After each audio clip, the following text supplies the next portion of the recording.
ಬೆಂಗಳೂರಿನಲ್ಲಿ ಸಿದ್ದರಾಮಯ್ಯಗೆ prosecution ಸಂಕಷ್ಟವಾದ್ರೆ BJP ನಾಯಕರ ಕಾಲದ ಅಕ್ರಮಗಳ ಬೆನ್ನು ಬಿದ್ದಿದೆ ಸರ್ಕಾರ. ಸಂಪುಟ ಸಭೆಯಲ್ಲಿ ಕೋವಿಡ್ ಅಕ್ರಮಗಳ ಕುರಿತಾಗಿ ಚರ್ಚೆ. ಕೋವಿಡ್ ನಿರ್ವಹಣೆ, 19 ಉಪಕರಣಗಳ ಖರೀದಿಯಲ್ಲಿ ಅಕ್ರಮ, ಅಗತ್ಯಕ್ಕಿಂತ ಹೆಚ್ಚು ಮೊತ್ತ ನೀಡಿ ಉಪಕರಣಗಳ ಖರೀದಿ, ಸಾವಿನ ಸಂಖ್ಯೆ ನಮೂದಿಸುವಲ್ಲಿ ಗಂಭೀರ ಸ್ವರೂಪದ ಲೋಪ.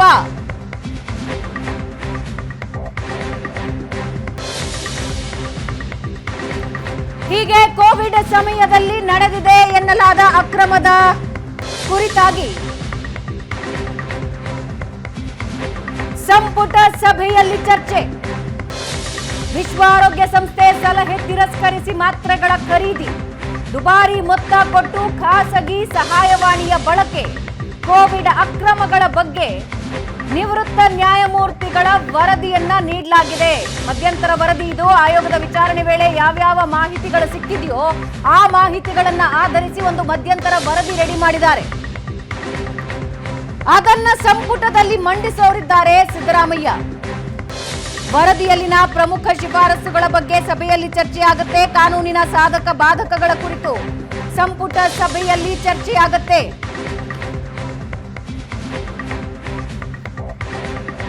ಕೋವಿಡ್ ವರದಿ ಕುರಿತು ಕ್ರಮದ ಬಗ್ಗೆ ತೀರ್ಮಾನಿಸೋ ಸಾಧ್ಯತೆ ಇದೆ. ಆಯೋಗದ ಮಧ್ಯಂತರ ವರದಿ ಈಗಾಗಲೇ ಸರ್ಕಾರದ ಕೈ ಸೇರ್ಕೊಂಡಿದೆ.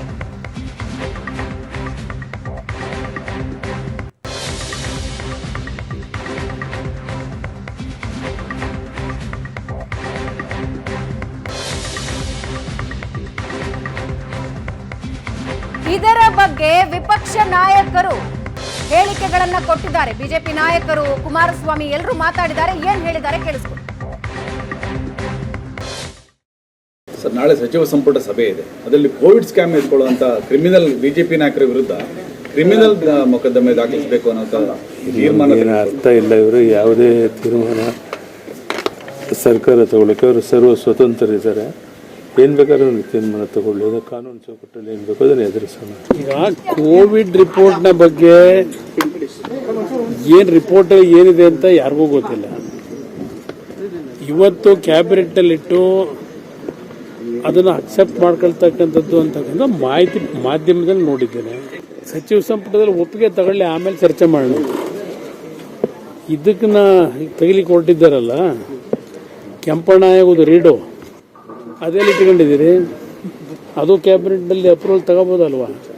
ಕೆಂಪಣ್ಣ ಆಗೋದನ್ನು ಇದ್ರ ಜೊತೆಗೆ ಅದನ್ನು ತೆಗೆದ್ರೆ ಪಾಪ ಜನ ಮೆಚ್ಕೋತಾರಲ್ವಾ? ಅದು ಪ್ರಾರಂಭ ಮಾಡಲಿ ಅನ್ನೋದು ಹೇಳ್ತೀನಿ ಅಷ್ಟೇ. ಆದರೆ ನಿಜವಾಗಿ ಕೋವಿಡ್ ಇರೋದು ಕಾಂಗ್ರೆಸ್ಗೆ ಮತ್ತು ಕಾಂಗ್ರೆಸ್ ನಾಯಕರಿಗೆ ಕೋವಿಡ್ ಬಂದಿದೆ. ಅದಕ್ಕೇನಾದರೂ ಔಷಧಿ ತಗೊಳ್ಳೋದು ನೋಡಬೇಕು ಅವರು. ಇವತ್ತು ಕೋವಿಡ್ ಅಂತಕ್ಕಂಥ ಹೆಮ್ಮಾರಿ ಇಡೀ ಪ್ರಪಂಚವನ್ನು ನಡುಗಿಸಿದ್ದು. ಅಂಥ ಕಾಲದಲ್ಲಿ ನಾವು ನಮ್ಮ ಜನರ ಪ್ರಾಣಗಳನ್ನು ಕಾಪಾಡಿದರೆ ಸಾಕು ಅಂತ ಪರಿಸ್ಥಿತಿಯಲ್ಲಿತ್ತು.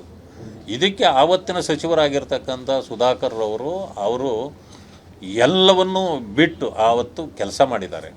ಸರ್ಕಾರ ಮಾನ್ಯ ಯಡಿಯೂರಪ್ಪನವರು ಇರ್ಬೋದು, ಮತ್ತು ನಮ್ಮ ಬಸವರಾಜ ಬೊಮ್ಮಾಯಿ ಅವರು ಇರ್ಬೋದು, ಎಷ್ಟು ಶ್ರಮವಹಿಸಿ ಈ ಕೆಲಸಗಳನ್ನೆಲ್ಲ ಮಾಡಿದ್ದಾರೆ.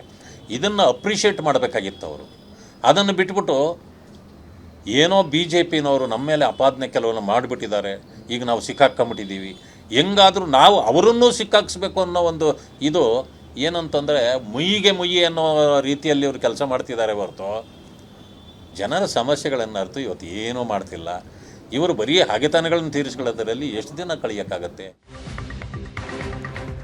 ಇದ್ರ ಬಗ್ಗೆ ನಮ್ಮ ಜೊತೆ ಮಾತನಾಡೋದಕ್ಕೆ ನಮ್ಮ ಪೊಲಿಟಿಕಲ್ ಬ್ಯೂರೋ ಹೆಡ್ ಆನಂದ್ ಬೈದನ ಮನೆ ಜಾಯ್ನ್ ಆಗ್ತಾ ಇದ್ದಾರೆ. ಹಾಗೆ ನಮ್ಮ ರಾಜಕೀಯ ವಿಶ್ಲೇಷಕರಾದ ಪ್ರಶಾಂತ್ ನಾಥು ನಮ್ಮೊಂದಿಗೆ ಮತ್ತೊಂದ್ಸಲ ಲೈವ್ ನಲ್ಲಿ ಜಾಯ್ನ್ ಆಗಿದ್ದಾರೆ. ಆನಂದ್, ಮಧ್ಯಂತರ ವರದಿ ಈಗಾಗಲೇ ಸರ್ಕಾರದ ಕೈ ಸೇರಿದೆ. ಸರ್ಕಾರದ ಮುಂದಿನ ನಡೆ ಏನಾಗಿರುತ್ತೆ? ಈ ಮೂಡಾಗೆ ಕೌಂಟರ್ ಆಗಿ ಇದನ್ನ ತಗೊಂಡು ಬಂದು ಸ್ವಲ್ಪ ಹೆದರ್ಸೋದು ಅಥವಾ ಡೈವರ್ಟ್ ಮಾಡೋದೇ ಆಗಿದೆಯಾ, ಅಥವಾ ನಿಜವಾಗ್ಲೂ ಕ್ರಮ ಆಗುತ್ತಾ? ಸರ್ಕಾರದ ಮಟ್ಟದಲ್ಲಿ ಏನೆಲ್ಲ ಚರ್ಚೆ ಆಗ್ತಾ ಇದೆ? ಭಾವನಾ, ಈಗಾಗಲೇ ಕೋವಿಡ್ ಅಕ್ರಮಕ್ಕೆ ಸಂಬಂಧಪಟ್ಟ ಹಾಗೆ ವಿಚಾರಣಾ ಆಯೋಗ ಕೊಟ್ಟಿರತಕ್ಕಂಥ ವರದಿ ಸರ್ಕಾರದ ಕೈ ಸೇರಿದೆ. ಈ ಮಧ್ಯಂತರ ವರದಿಯಲ್ಲಿ ಕೆಲವೊಂದಷ್ಟು ಪ್ರಮುಖ ಶಿಫಾರಸುಗಳನ್ನು ಮಾಡಲಾಗಿದೆ. ಅದರಲ್ಲಿ ಮುಖ್ಯವಾಗಿ ಇಡೀ ಪ್ರಕರಣಕ್ಕೆ ಸಂಬಂಧಪಟ್ಟಾಗ ಅಂದರೆ ಕೋವಿಡ್ ನಿರ್ವಹಣೆಯಲ್ಲಿ ಸರ್ಕಾರ ತನ್ನ ಪಾತ್ರವನ್ನು ಮರೆತಿರ್ತಕ್ಕಂಥದ್ದು ಮತ್ತು ವಿಶ್ವಸಂಸ್ಥೆಯ ಕೆಲವೊಂದು ಸಲಹೆ ಸೂಚನೆಗಳನ್ನು ನಿರ್ಲಕ್ಷಿಸಿ ಮಾತ್ರೆಗಳನ್ನು ಖರೀದಿ ಮಾಡಿರ್ತಕ್ಕಂಥದ್ದು, ಉಪಕರಣ ಖರೀದಿಯಲ್ಲಿ ಅಕ್ರಮಗಳು ಮಾಡಿರ್ತಕ್ಕಂಥದ್ದು, ಗುತ್ತಿಗೆ ನಿಯಮಗಳನ್ನು ಉಲ್ಲಂಘನೆ ಮಾಡಿರ್ತಕ್ಕಂಥ ಗುತ್ತಿಗೆ ಕಂಪನಿಗಳಿಗೆ ಉಪಕರಣಗಳ ಖರೀದಿಗೆ ಗುತ್ತಿಗೆ ಕೊಟ್ಟಿರ್ತಕ್ಕಂಥ, ಹೀಗೆ 10 ವಿಚಾರಗಳ ಬಗ್ಗೆ ಆಕ್ಷೇಪಗಳನ್ನು ವ್ಯಕ್ತಪಡಿಸಿರ್ತಕ್ಕಂಥ ಮಧ್ಯಂತರ ವರದಿಯಲ್ಲಿರ್ತಕ್ಕಂಥ ಶಿಫಾರಸುಗಳನ್ನು ಜಾರಿ ಮಾಡುವ ಸಂಬಂಧಪಟ್ಟಾಗಿ ಒಂದು ಸ್ಪಷ್ಟವಾದ ನಿರ್ಧಾರವನ್ನು ಸರ್ಕಾರ ತೆಗೆದುಕೊಳ್ಬೇಕಾಗತ್ತೆ. ಈ ವರದಿಯಲ್ಲಿ ಬಹಳ ಮುಖ್ಯವಾಗಿ ಪ್ರಸ್ತಾಪ ಆಗಿರ್ತಕ್ಕಂಥದ್ದು ಕ್ರಿಮಿನಲ್ ಪ್ರಕರಣಗಳನ್ನು ದಾಖಲಿಸಿ ಮುಂದಿನ ಕ್ರಮ ಜರುಗಿಸುವುದು ಅಂತೇಳಿ ಆ ವರದಿಯಲ್ಲಿ ಪ್ರಸ್ತಾಪ ಆಗಿದೆ ಅಂತಕ್ಕಂಥ ಮಾಹಿತಿಗಳು ಲಭ್ಯವಾಗಿದೆ. ಕ್ರಿಮಿನಲ್ ಪ್ರಕರಣಗಳನ್ನು ದಾಖಲಿಸಿ ಕ್ರಮ ತೆಗೆದುಕೊಳ್ಳಬೇಕಾದರೆ ಒಂದು ನಿಶ್ಚಿತವಾಗಿರ್ತಕ್ಕಂಥ ತನಿಖಾ ಸಂಸ್ಥೆಗೆ ಈ ಪ್ರಕರಣ ವಹಿಸಬೇಕಾಗತ್ತೆ. ಇಲ್ಲವೇ ಹೊಸದಾಗಿ ಒಂದು ತನಿಖಾ ಸಂಸ್ಥೆಯನ್ನು ರಚನೆ ಮಾಡಬೇಕಾಗತ್ತೆ. ಅಂದರೆ ಈಗಿರ್ತಕ್ಕಂಥ ತನಿಖಾ ಸಂಸ್ಥೆಗಳ ಪ್ರಕಾರ CID ಅಥವಾ ಇನ್ನಿತರ SIT ಮೂಲಕ ಇಡೀ ಪ್ರಕರಣ ಸಂಬಂಧಪಟ್ಟಾಗೆ ಒಂದು ಸಮಗ್ರವಾಗಿರ್ತಕ್ಕಂಥ ಒಂದು ಕ್ರಿಮಿನಲ್ ಪ್ರಕರಣಗಳನ್ನು ಹಾಕೋದ್ರ ಬಗ್ಗೆ ಸರ್ಕಾರ ನಿರ್ಧಾರವನ್ನು ಮಾಡಬೇಕಾಗತ್ತೆ. ಆ ಎಲ್ಲದರ ಬಗ್ಗೆನೂ ಕೂಡ ವಿಸ್ತೃತವಾಗಿ ಇವತ್ತಿನ ಸಚಿವ ಸಂಪುಟ ಸಭೆಯಲ್ಲಿ ಚರ್ಚೆ ಆಗ್ತಾ ಇದೆ. ಸಚಿವ ಸಂಪುಟ ಸಭೆಯಲ್ಲಿ ಬಹಳ ಮುಖ್ಯವಾಗಿ ಈಗ ಬಂದಿರತಕ್ಕಂಥ ಮಧ್ಯಂತರ ವರದಿಗೆ ಸಂಬಂಧಪಟ್ಟಾಗೆ ಕಾನೂನು ಇಲಾಖೆ ತನ್ನ ಟಿಪ್ಪಣಿಯನ್ನು ಕೂಡ ಕೊಟ್ಟಿದೆ. ಕ್ರಿಮಿನಲ್ ಪ್ರಕರಣಗಳನ್ನು ದಾಖಲಿಸುವಂತೆ ಈಗಾಗಲೇ ಆ ವರದಿಯಲ್ಲಿ ಪ್ರಸ್ತಾಪ ಆಗಿರ್ತಕ್ಕಂಥ ಹಿನ್ನೆಲೆಯಲ್ಲಿ ಕಾನೂನು ಇಲಾಖೆಯು ಕೂಡ ಇದನ್ನು ಮಾನ್ಯ ಮಾಡಿ ಟಿಪ್ಪಣಿಯನ್ನು ಕೊಟ್ಟಿದೆ. ಹಾಗಾಗಿ ಈಗ ನಡೀತಿರ್ತಕ್ಕಂಥ ಸಚಿವ ಸಂಪುಟ ಸಭೆಯಲ್ಲಿ ಇದರ ಬಗ್ಗೆ ವಿಸ್ತೃತವಾಗಿರುವಂಥ ಚರ್ಚೆಗಳಾಗತ್ತೆ. ಕಾನೂನು ಇಲಾಖೆಯು ಕೂಡ ಸಮಗ್ರವಾಗಿರ್ತಕ್ಕಂಥ ಟಿಪ್ಪಣಿ ಕೊಟ್ಟಿರುವಂಥ ಕಾರಣಕ್ಕಾಗಿ ಒಂದು ಸ್ವತಂತ್ರ ಸಂಸ್ಥೆಯ ಮೂಲಕ ಇಲ್ಲವೇ ಈಗಿರ್ತಕ್ಕಂಥ CID ಇಲ್ಲವೇ ಅಥವಾ SIT ಮೂಲಕ ಒಂದು ತನಿಖೆ ಮಾಡ್ತಕ್ಕಂಥದ್ದು, ತಪ್ಪಿತಸ್ಥರ ವಿರುದ್ಧ ಕ್ರಿಮಿನಲ್ ಪ್ರಕರಣಗಳನ್ನು ದಾಖಲು ಮಾಡುವ ಸಂಬಂಧಪಟ್ಟಾಗೆ ಒಂದು ಅಧಿಕೃತವಾಗಿರ್ತಕ್ಕಂಥ ನಿರ್ಣಯವನ್ನು ಸಚಿವ ಸಂಪುಟ ತೆಗೆದುಕೊಳ್ಬೇಕಾಗತ್ತೆ. ಅದಕ್ಕೂ ಮುಂಚಿತವಾಗಿ ಈ ಒಂದು ವರದಿಯ ಬಗ್ಗೆ ಸಚಿವ ಸಂಪುಟ ಸಭೆಯಲ್ಲಿ ಮಂಡನೆ ಮಾಡಿ ಸಚಿವ ಸಂಪುಟದಲ್ಲಿ ಸದಸ್ಯರುಗಳು ವ್ಯಕ್ತಪಡಿಸ್ತಕ್ಕಂಥ ಅಭಿಪ್ರಾಯನ ದಾಖಲು ಮಾಡ್ತಕ್ಕಂಥದ್ದು, ನಂತರದಲ್ಲಿ ಕಾನೂನು ಇಲಾಖೆ ಕೊಟ್ಟಿರ್ತಕ್ಕಂಥ ಟಿಪ್ಪಣಿ ಆಧಾರದ ಮೇಲೆ ಕಾನೂನು ಸಲಹೆಯನ್ನು ಪಡೆದುಕೊಂಡು ಅಧಿಕೃತವಾದ ನಿರ್ಣಯವನ್ನು ಇವತ್ತಿನ ಸಚಿವ ಸಂಪುಟದಲ್ಲಿ ತೆಗೆದುಕೊಳ್ತಕ್ಕಂಥ ಸಾಧ್ಯತೆಗಳು ಹೆಚ್ಚಿದೆ ಅನ್ನುವಂಥ ಮಾಹಿತಿಗಳು ಲಭ್ಯ ಆಗ್ತಾ ಇದೆ. ಅಥವಾ ಈ ಒಂದು ವರದಿಗೆ ಸಂಬಂಧಪಟ್ಟಾಗ ಇನ್ನೂ ಹೆಚ್ಚಿನ ಮಾಹಿತಿಗಳ ಅಗತ್ಯ ಇದೆ ಅಂತಕ್ಕಂಥ ಅಭಿಪ್ರಾಯ ವ್ಯಕ್ತವಾದದ್ದೇ ಆದರೆ ಮುಂದಿನ ಸಚಿವ ಸಂಪುಟದಲ್ಲೂ ಕೂಡ ಈ ಬಗ್ಗೆ ಚರ್ಚೆ ಮಾಡ್ತಕ್ಕಂಥ ಸಾಧ್ಯತೆಗಳಿದೆ. ಅಲ್ಲಿ ನಿರ್ಣಯಗಳನ್ನು ಕೂಡ ತೆಗೆದುಕೊಳ್ಳಬಹುದು.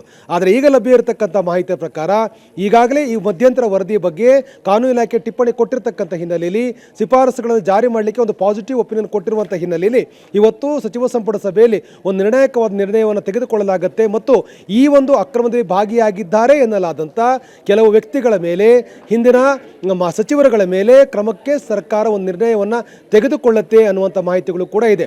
ನಿಜವಾಗ್ಲೂ ಕೂಡ ಈಗ ನಡೀತಿರ್ತಕ್ಕಂಥ ಕೆಲವೊಂದಷ್ಟು ಹಗರಣಗಳ ಚರ್ಚೆಯ ಹಿನ್ನೆಲೆಯಲ್ಲಿ ಸರ್ಕಾರ ಯಾವ ನಿರ್ಧಾರ ತೆಗೆದುಕೊಳ್ಳುತ್ತೆ ಅಂದರೂ ಕೂಡ ಅದು ರಾಜಕೀಯವಾಗಿರ್ತಕ್ಕಂಥ ಬೇರೆ ಬೇರೆ ಸ್ವರೂಪಕ್ಕೆ ಕಾರಣ. ಯಾಕೆಂತಂದರೆ ಬೇರೆ ಬೇರೆ ಆಗಿರ್ತಕ್ಕಂಥ ಚರ್ಚೆ ಕೂಡ ಕಾರಣ ಆಗಬಹುದು. ಈಗ ಒಂದು ಕಡೆ ಮೂಢ ಹಗರಣಗಳ ಬಗ್ಗೆ ಚರ್ಚೆ ಆಗ್ತಾ ಇದೆ, ವಾಲ್ಮೀಕಿ ಹಗರಣದ ಬಗ್ಗೆ ಚರ್ಚೆ ಆಗ್ತದೆ. ಅದರ ಬೆನ್ನಲ್ಲೇ BJP ನಾಯಕರು ಭಾಗಿಯಾಗಿದ್ದಾರೆ ಎನ್ನಲಾದಂಥ ಈ ಒಂದು ಅಕ್ರಮ ಸಂಬಂಧಪಟ್ಟಾಗೆ ಈ ವರದಿಯನ್ನು ಅಂಗೀಕರಿಸಿ ಸೂಕ್ತ ಕ್ರಮಕ್ಕೆ ನಿರ್ಣಯವನ್ನು ತೆಗೆದುಕೊಳ್ಳಿಕ್ಕೆ ಸಚಿವ ಸಂಪುಟ ಮುಂದಾಗಿದ್ದೆ. ಆದರೆ ನಿಶ್ಚಯವಾಗಿಯೂ ಕೂಡ ರಾಜಕೀಯವಾಗಿರ್ತಕ್ಕಂಥ ಆರೋಪ ಪ್ರತ್ಯಾರೋಪಕ್ಕೆ ಈ ಒಂದು ವಿಚಾರ ಕೂಡ ಕಾರಣ ಆಗಬಹುದು ಅನ್ನುವಂಥ ಮಾಹಿತಿಗಳು ಲಭ್ಯ ಆಗ್ತಾ ಇರತಕ್ಕದ್ದು. ಒಂದಂತೂ ಸ್ಪಷ್ಟ, ಕೋವಿಡ್ ಅಕ್ರಮಕ್ಕೆ ಸಂಬಂಧಪಟ್ಟಾಗೆ ಈ ಹಿಂದಿನ ಸರ್ಕಾರ ತನ್ನ ಕಾರ್ಯನಿರ್ವಹಣೆಯಲ್ಲಿ ವಿಫಲವಾಗಿದೆ ಮತ್ತು ನಿಯಮಗಳನ್ನು ಗಾಳಿಗೆ ತೂರಿ ಕೆಲವೊಂದಷ್ಟು ಉಪಕರಣ ಖರೀದಿ ಮಾಡಿರ್ತಕ್ಕಂಥದ್ದು, ಅಗತ್ಯಕ್ಕಿಂತ ಹೆಚ್ಚು ಮೊತ್ತವನ್ನು ಎಲ್ಲದರಲ್ಲೂ ಕೂಡ ಬಳಕೆ ಮಾಡಿರ್ತಕ್ಕಂಥದ್ದು, ಅದು ಮಾತ್ರೆಗಳ ಖರೀದಿ ಇರ್ಬೋದು, ಉಪಕರಣ ಖರೀದಿ ಇರ್ಬೋದು, ಯಾವುದೇ ಒಂದು ಕೋವಿಡ್ ನಿರ್ವಹಣೆಯಲ್ಲಿ ಅಧಿಕ ಮೊತ್ತವನ್ನು ಬಳಕೆ ಮಾಡೋದ್ರ ಬಗ್ಗೆ ಅಲ್ಲಿ ಪ್ರಸ್ತಾಪ ಆಗಿರ್ತಕ್ಕಂಥ ಹಿನ್ನೆಲೆಯಲ್ಲಿ ಕ್ರಿಮಿನಲ್ ಪ್ರಕರಣಗಳನ್ನು ದಾಖಲು ಮಾಡುವ ಸಂಬಂಧಪಟ್ಟಾಗೆ ಇವತ್ತು ಸಚಿವ ಸಂಪುಟ ನಿರ್ಣಯ ಆಗಬಹುದು ಅಂತಕ್ಕಂಥ ಮಾಹಿತಿ ಇದೆ. ಭಾವನಾ. ರೈಟ್ ಪ್ರಶಾಂತ್, ಸರ್ಕಾರದ ನಿಲುವು ಏನು? ಸರ್ಕಾರದ ಮಟ್ಟದಲ್ಲಿ ಆಗ್ತಾ ಇರುವಂತಹ ಚರ್ಚೆ ಏನು? ಮತ್ತೆ ಡೆಫಿನೆಟ್ಲಿ ಕೋವಿಡ್ ಸಂದರ್ಭದಲ್ಲಿ ಅಂತಹ ಅಕ್ರಮಗಳು ನಡೆದಿದ್ರೆ ಅದು ಹೊರಗೆ ಬರಬೇಕಾಗತ್ತೆ. ಆ್ಯಂಡ್ ನಡೆದಿದ್ದೇ ಆದರೆ ಅದು ಬಹಳ ದೊಡ್ಡ ಮಟ್ಟದಲ್ಲಿ ನಡೆದಿರುತ್ತೆ ಅಂತ ಅನ್ನಿಸ್ತಿದೆ. ಭಾವನಾ, ಸುಮಾರು 7,500 ಕೋಟಿಯಷ್ಟು ದೊಡ್ಡ ಮೊತ್ತದ ಹಗರಣ ಇದು ಅಂತಕ್ಕಂಥದ್ದನ್ನು ಆಗ ವಿಪಕ್ಷವಾಗಿದ್ದ ಕಾಂಗ್ರೆಸ್ ಹೇಳಿತ್ತು.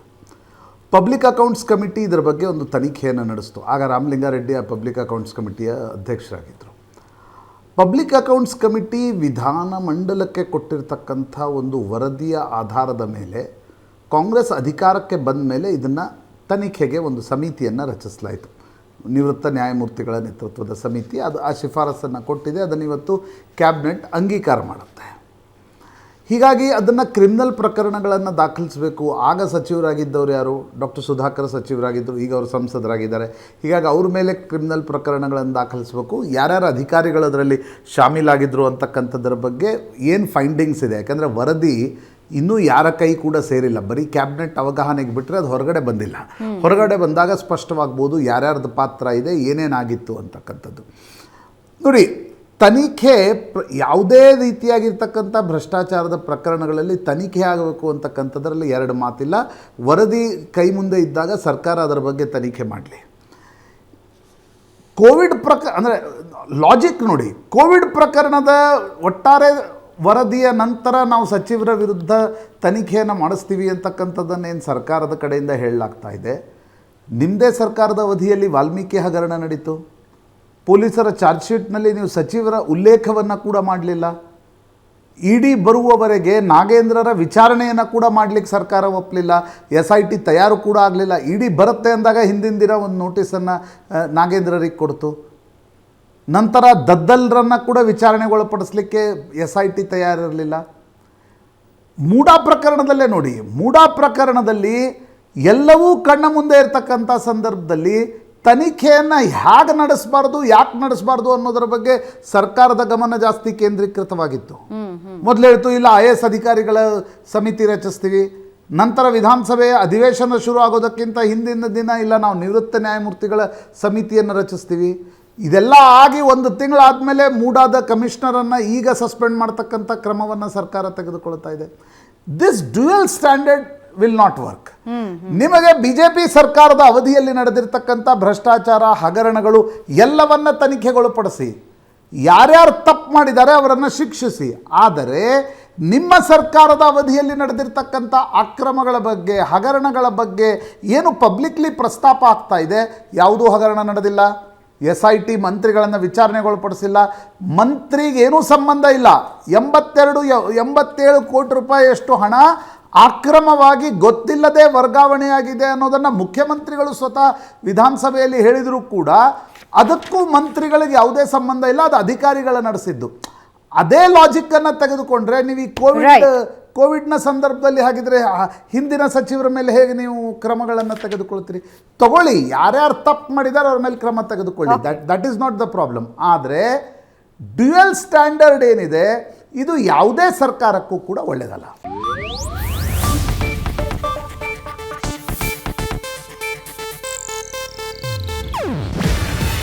ಇದು ಏಷ್ಯಾನೆಟ್ ನ್ಯೂಸ್ ನೆಟ್ವರ್ಕ್ ಪ್ರಸ್ತುತಿ. ನೀವು ನೋಡ್ತಿದ್ದೀರಾ ಏಷ್ಯಾನೆಟ್ ಸುವರ್ಣ ನ್ಯೂಸ್.